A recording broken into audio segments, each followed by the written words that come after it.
Good morning, everyone. Today we are discussing here most important question related to urban and rural geography, ग्रामीण और शहरी भूगोल. First of all question number one is मानव द्वारा निर्मित ऐसा सांस्कृतिक भूदृश्य जिसे मानव अपने निवास कार्य एवं सामाजिक सांस्कृतिक राजनीतिक क्रियाओं को संपन्न करने के लिए निर्मित करता है उसे क्या कहेंगे. उसे कहेंगे अधिवास, settlement. Next question number second is पर्वतीय क्षेत्रों, उच्च भूमि, शुष्क और अर्ध शुष्क मरुस्थलीय क्षेत्रों में किस प्रकार के अधिवास पाए जाते हैं. तो जो पर्वतीय क्षेत्र होता है या अपलैंड उच्च भूमियाँ जो होती है या अर्ध क्या बोलते हैं मरुस्थलीय जो क्षेत्र होता है वहाँ पे जो क्या है वो पॉपुलेशन बिल्कुल कम पाई जाती है. और वहाँ पे जो सेटलमेंट जो आपको मिलेगा, बस्तियाँ जो आपको मिलेगी वो मिलेगी बिल्कुल प्रकीर्ण, बिखरी हुई सी दूर दूर. उस तो हम उसको कहेंगे प्रकीर्ण या प्रक्षिप्त अधिवास. नेक्स्ट है क्वेश्चन नंबर थर्ड, नदी घाटियाँ और उपजाऊ मैदानों में किस प्रकार के अधिवास पाए जाते हैं. तो नदी घाटियों में जो क्या है, नदी घाटियाँ जो है वो उपजाऊ होती है या उपजाऊ जो मैदान है तो वहाँ पे जो क्या है पॉपुलेशन जो बिल्कुल डेंस होती है तो वहाँ पे जो अधिवास भी है वो क्या है बिल्कुल डेंस पाए जाएंगे और पुंजों में पाए जाते हैं. जैसे यहाँ पे बड़े घने हैं, एक इधर है फिर थोड़े इधर है, पुंजित रूप में भी पाई जाती है तो इसको हम क्या कहते हैं संगन या पुंजित अधिवास. Next question number four, rail लाइनों, नदी, नहरों के किनारे किस तरह के प्रारूप विकसित होते हैं. किस तरह के बस्ती प्रारूप विकसित होते हैं. तो जैसे ये रेल लाइन है, इसके साथ जो क्या है बस्ती प्रारूप, जैसे इधर बस्तियां बन रही है इसके साथ साथ बताया गया है यहाँ पे क्वेश्चन पे इस तरह से. तो ये जो किस तरह का एक पैटर्न बन रहा है, ये बन रहा है एक रेखिक रूप में यानी कि लीनियर पैटर्न हम उसको कहेंगे. या उसी तरह से अगर रिवर्स के साथ साथ भी क्या है, किनारों के साथ साथ क्या है इस तरह के क्या है अधिवास बनते हैं, बस्तियाँ बनती है तो उसको हम क्या कहेंगे, वो भी जो किस तरह का दिखेगा एक रेखिक प्रारूप की तरह तो हम उसको कहेंगे रेखिक प्रारूप या लीनियर पैटर्न. नेक्स्ट पंखा प्रतिरूप के ग्रामीण अधिवास किन क्षेत्रों में देखने को मिलते हैं. किन क्षेत्रों में देखने को मिलते हैं. ये जो मिलेंगे वो मिलेंगे डेल्टाई क्षेत्रों में. एक पंखाकार डेल्टा भी होता है, फैन फोल्डिंग डेल्टा, तो वहाँ पे ज़्यादातर देखने को मिलता है. नेक्स्ट ग्रामीण घर किसका सूचांक होता है. ये जो है बड़ा इंपॉर्टेंट क्वेश्चन है और ये जो है वो पूछा गया था जून में पूछा गया था या दिसंबर में 2018 का जो नेट का एग्ज़ाम हुआ था. अब पता नहीं फर्स्ट पेपर में पूछा गया था या सेकंड में, ये मुझे याद नहीं है लेकिन पूछा जरूर गया था. तो ग्रामीण घर जो सूचांक होता है वो होता है पर्यावरण का. नेक्स्ट है एक इम्पोर्टेंट है क्वेश्चन नंबर सेवन, नगर की प्रमुख विशेषता क्या है या भारत में आप जो है नगर किसे कहते हैं या कहेंगे. तो देखिए नगर की जो विशेषताएं होती है या नगर के लिए जो चीज़ें जरूरी होती है वो है सबसे पहले जो है 75% से ज़्यादा जनसंख्या जो क्या है वो गैर कृषि कार्य से जुड़ी होनी चाहिए. और वहाँ का जो जनसंख्या जो घनत्व है वो 400 व्यक्ति पर किलोमीटर से ज़्यादा होना चाहिए. और वहाँ का जो जनसंख्या जो है वो 500 व्यक्ति से क्या है ऊपर होनी चाहिए. कुल जो जनसंख्या है वो 5,000 व्यक्तियों से क्या है ऊपर होनी चाहिए. तो ये तो हो गया नगर. इसको अगर आप नगर को क्या परिभाषित करना चाहोगे. उसी तरह से अगर ग्रामीण की बात की जाए या ग्राम की बात की जाए, गांव की बात की जाए तो ये बिल्कुल इसका उल्टा है. वहाँ पे क्या होगा, किसको भी ग्राम कहा जाएगा अगर इस तरह का क्वेश्चन आता है.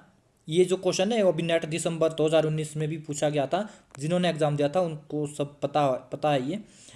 तो अगर ग्राम के बारे में पूछा जाएगा तो क्या ग्राम में क्या होगा, उसकी डेफिनेशन क्या होगी, उसका होगा कि भाई वहाँ की जो जनसंख्या है वो 75% से जो क्या अधिक जो जनसंख्या है वो क्या है कृषि कार्य से जुड़ी होगी. दूसरी जो क्या है वहाँ का जो जनसंख्या घनत्व तो वो 400 व्यक्ति से कम होगा पर किलोमीटर जो क्या है वो कम होगा. और वहाँ की जो कुल जो जनसंख्या है वो भी क्या है 5,000 से नीचे ही होगी. तो मतलब इसका बिल्कुल उल्टा है. नेक्स्ट है क्वेश्चन नंबर 8, प्राथमिक शहर या प्राथमिक नगर शब्द का सर्वप्रथम प्रयोग किसने किया था. ये किया था मार्क जेफरन ने. इंग्लिश में इसको बोला गया प्राइमेट सिटी.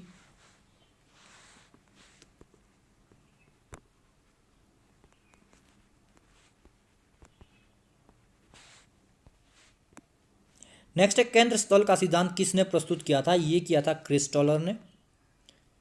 केंद्र स्थल का जो सिद्धांत दिया था शायद 1903 में दिया था, शायद नहीं पक्का है, 1903 में। इस सिद्धांत के अनुसार जो है वो बाजार सिद्धांत, जो उसने जो क्या है के का जो मान जो बताया था वो बताया था बाजार सिद्धांत में K3 बताया था, और प्रशासनिक क्षेत्र में K7 बताया था, और यातायात क्षेत्र में जो है K4 बताया था। अब जैसे ये K3 है, K7 है, K4 है, इसका मतलब क्या होगा? इसका मतलब होगा कि जैसे बाजार सिद्धांत में क्या होगा कि एक प्रमुख नगर होगा, प्राइवेट सिटी जिसको बोलते हैं, और 3 क्या है अन्य नगर हो गए। प्रशासनिक में उसी तरह से एक प्रमुख नगर होगा और 7 अन्य छोटे छोटे नगर हो गए, इसी तरह से है। तो ऐसा नगर जो अलग अलग नगरों या शहरों के आपस में मिल जाने से बना हो, उसे क्या कहते हैं? उसे क्या कहते हैं? जैसे यहाँ पे क्या है, एक ये नगर है, एक इधर है। अब समय और विकास के साथ साथ क्या है, ये धीरे धीरे मतलब आगे तक फैलता जाता है, ये वाला भी फैलता जाता है, और क्या है ये आपस में मिल जाते हैं, यहाँ पे इकट्ठे हो जाते हैं। तो इस तरह से जो क्या है, एक जो नगर बनेगा उसको जो है वो क्या कहेंगे, इस प्रकार से जो नगर बनेगा उसको हम कहेंगे संनगर। और इस जो शब्द का सर्वप्रथम जो प्रयोग किया था वो क्या था? पैट्रिक गिट्स ने। बहुत इंपॉर्टेंट क्वेश्चन है। Next question number 11 is Lewis Mumford ने नगरीय विकास की अवस्थाओं को सामाजिक स्तर के अनुसार कितने क्रम या भागों में बांटा था? ये जो बांटा था, ये बांटा था 6 अवस्थाओं में या 6 भागों में। पहला है पूर्व नगरीय, यानी कि नगर से पूर्व, फिर नगर बन जाता है, फिर महानगर, फिर विश्व नगरी, फिर हर्षोन्मुख नगर, और फिर मृतप्राय नगर। क्वेश्चन नंबर 12 इज विश्व नगरी मेगापोलिस शब्द का प्रयोग किसने किया था? ये किया था जॉन गॉटमॉल ने 1957, जिसका अर्थ होता है विशाल नगरी, largest city, Vishal Nagar. Next है नगरीय भूमि उपयोग से जुड़े मॉडल व सिद्धांत, यहाँ पे कुछ दे रखे हैं, बहुत ज़्यादा इंपॉर्टेंट है। इनमें से एक आधा क्या है हमेशा ही पूछ दिया जाता है, खासतौर से नेट के एग्जाम में, सेट के एग्जाम में। तो सबसे पहला जो है वो केंद्रीय वलय सिद्धांत, ये जो दिया था वो दिया था वर्ग्रांस ने 1923 में। फिर एक खंड सिद्धांत सेक्टर थ्योरी होमर हॉयट ने दी थी 1939 में। फिर है बहुनाभिक सिद्धांत मल्टी न्यूक्लियर जो थ्योरी है वो दी थी हैरिस और उलेमान ने। इससे भी शायद क्वेश्चन पूछा गया था, उलेमान, हैरिस और उलेमान के उससे पूछा गया था शायद अभी दिसंबर में जो नेट का एग्जाम हुआ था। फिर एक ग्रामीण नगरीय उपांत शब्द का सर्वप्रथम प्रयोग किया किसने किया था? ये किया था 1937 में टी.एल. स्मिथ ने। फिर है नगर में स्थित ऐसा क्षेत्र जो घना प्रदूषण युक्त हो और रहने लायक उपयुक्त ना हो, उसे क्या कहेंगे?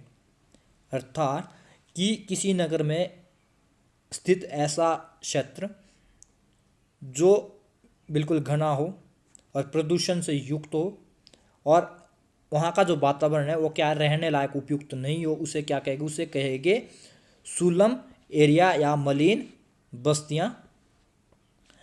नेक्स्ट क्वेश्चन नंबर 16 केंद्र स्थलों का क्रम 1749343 का संबंध क्रिस्टालर के किस सिद्धांत से जुड़ा है? ये जो है वो है प्रशासनिक सिद्धांत से जुड़ा है। ये जो मान जो रहेगा 1749 वो इस तरह का, बाकी वो दूसरे भी जो है बाजार सिद्धांत है एक और भी जो है उनको भी थोड़ा देख लेना, उसके जो मान किस तरह से चाहे वो भी पूछ दिए जाते हैं उसमें, जैसे 3,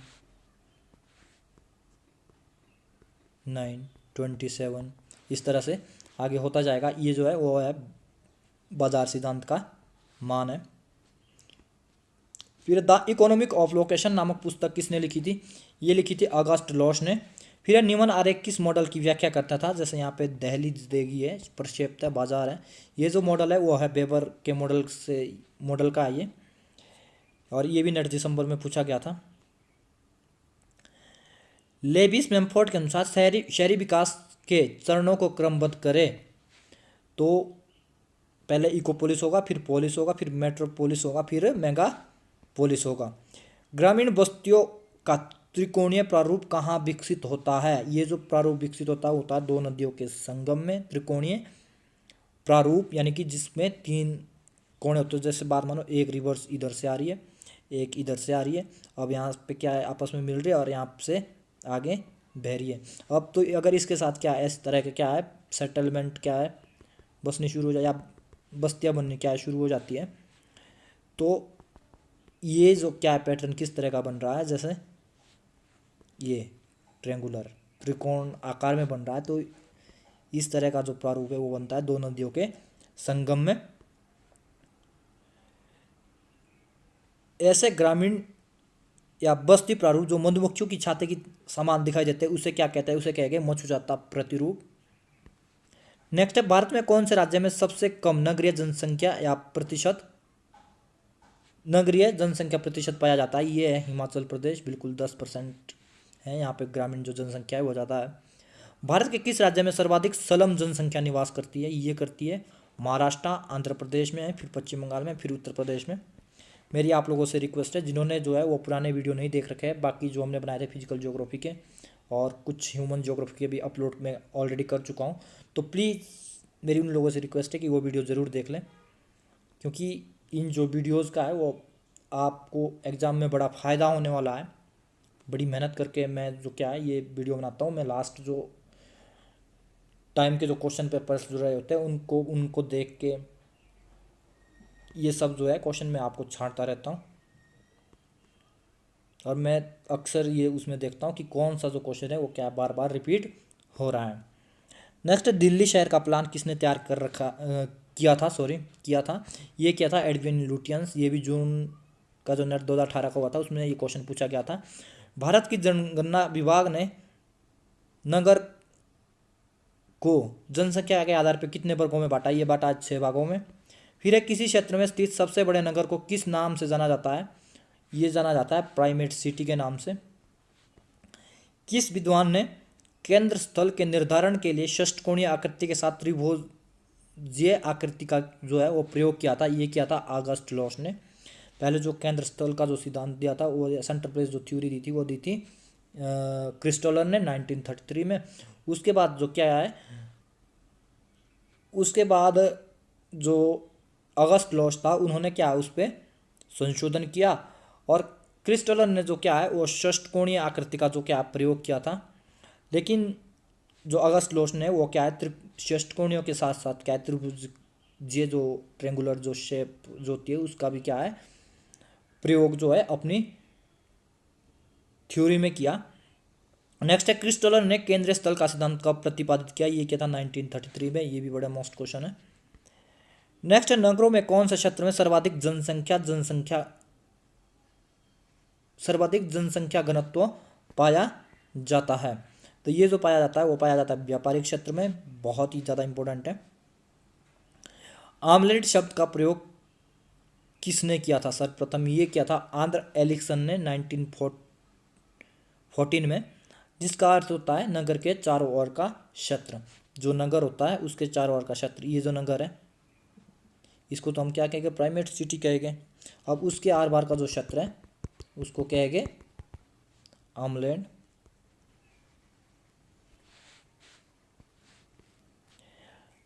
नेक्स्ट है, सिटी रीजन शब्द का प्रयोग किसने किया था? ये किया था डिक्सन और हैरिस ने।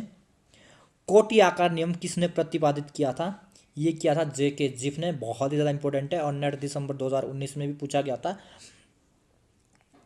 उसमें इस तरह से पूछा गया था कि जे.के. जिफ के कोटि आकार नियम के अनुसार अगर प्राथमिक जो शहर की जो जनसंख्या है अगर 2000 होगी तो भाई तीसरे जो शहर की है वो क्या होनी चाहिए।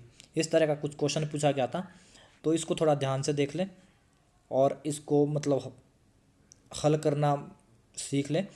तो उसमें जो क्या है पहला जो नगर होगा, अगर किसी क्षेत्र में अगर एक नगर है तो वहाँ पे जो क्या है वो 100% होगा। अगर दो है तो वहाँ पे जो क्या है वो 15% हो गए। फिर 33 इस तरह के जो क्या है इसमें फॉर्मूला यूज़ होता है। उसने जो फॉर्मूला अपने उसमें यूज़ किया था, बाकी इसको मैं डिटेल में थोड़ा सा समझाऊंगा क्योंकि यहाँ पे तो थोड़ा उतना ढंग से मेरे को नहीं करवा पाऊंगा मैं, क्योंकि वीडियो बड़ा लंबा हो जाएगा। नेक्स्ट 32 के बाद है 33, प्राथमिक शहर का नियम लॉ ऑफ प्राइमेट सिटी किसने दिया था? ये दिया था मार्क जेफरन ने। फिर चंडीगढ़ का मास्टर प्लान तैयार करने का श्रेय किसे जाता है? ये क्या था लू कुर्बिसियर ने। ये HP सेट 2018 में ये क्वेश्चन पूछा गया था। विश्व के किन देशों में गंदी बस्तियों का जमाव अधिक पाया जाता है? ये जो पाया जाता है, जो विकासशील जितने भी देश हैं वहाँ पे जो है अधिक जो है सुलम पाया जाता है। बर्ग्रांस के नगरीय आकार नियम में कितने बल्ले हैं? ये थे 5 बल्ले। रिंग। फुटकर गुरुत्व का नियम किसने प्रस्तुत किया था या किसने दिया था? ये दिया था डब्ल्यू.जे. रेले ने। फिर एक केंद्र शासित प्रदेशों में कौन से प्रदेश में सर्वाधिक नगरीय जनसंख्या प्रतिशत पाया जाता है? ये पाया जाता है दिल्ली में 97.5, यानी कि नगरीय जनसंख्या ज़्यादा है और जो ग्रामीण है वो बिल्कुल नामात्र है। कुल जनसंख्या में भारत में शहरी जनसंख्या प्रतिशत कितना है? तो शहरी जो जनसंख्या प्रतिशत है वो है 31.1 जो है भारत में शहरी जनसंख्या है, और बाकी जो है वो ग्रामीण है। ग्रामोदय से भारत उदय योजना का शुभारंभ कब हुआ? ये हुआ 24 अप्रैल 2016 को।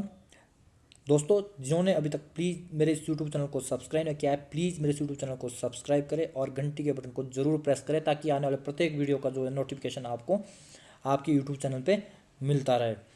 नेक्स्ट है अमृत जो योजना है, Atal mission for reservation and urban transformation योजना की शुरुआत जो कब हुई थी? ये हुई थी 25 जून 2015 को। हमारे जो पीएम है नरेंद्र मोदी, उनके द्वारा किया गया था ये। फिर स्मार्ट सिटी परियोजना, स्मार्ट सिटी जो प्रोजेक्ट है ये भी 25 जून 2015 से ये जो परियोजना लागू हुई थी। उस रेखा को क्या कहते हैं जो मानचित्र पर एक समान मानव जनसंख्या वितरण वाले क्षेत्रों को आपस में मिलाती है? उसको कहेंगे आइसोराइम।